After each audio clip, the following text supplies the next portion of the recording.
உளவுத்துறையினுடைய பார்வையை மீறி இங்கும் உள்ளவர்கள் எங்கும் உள்ளவர்கள் எதுவுமே செய்ய முடியாது, நகரவே முடியாது. அவ்வளவு வலிமை படைத்த காவல்துறையும் உளவுத்துறையும் இருக்கிற போது இங்க எப்படி ஒரு சட்டம் ஒழுங்கு கெடும்? இங்க எப்படி ஒரு கொலை நிகழும்? அப்ப இங்க மல்லர்கள் விழுந்தாலும் சரி, மறவர்கள் விழுந்தாலும் சரி, எந்த சமூகம் சொத்து ஒழிந்தாலும் சரி, அதற்கு காரணம் கருணாநிதி குடும்பம் என்பதை நாங்கள் அழுத்தமாக பதிவு செய்ய விரும்புகிறோம். இதை தவிர்த்து களிசடைகளை வைத்து தேவேந்திரகுல விழாவுடைய வரலாற்றை சிதைக்க நினைப்பதை அதை ஏற்க முடியாது. மல்லர் மறவர் ஒற்றுமையை நாங்கள் வலியுறுத்துகிறோம்.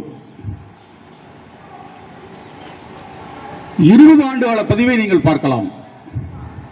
இந்த மண்ணில் இருந்து தொடங்கிய செந்தில் மல்லர் இந்த சமூகத்தினுடைய ஓர்மைக்காக எவ்வளவு உழைப்பை எடுத்திருக்கிறார் என்பதை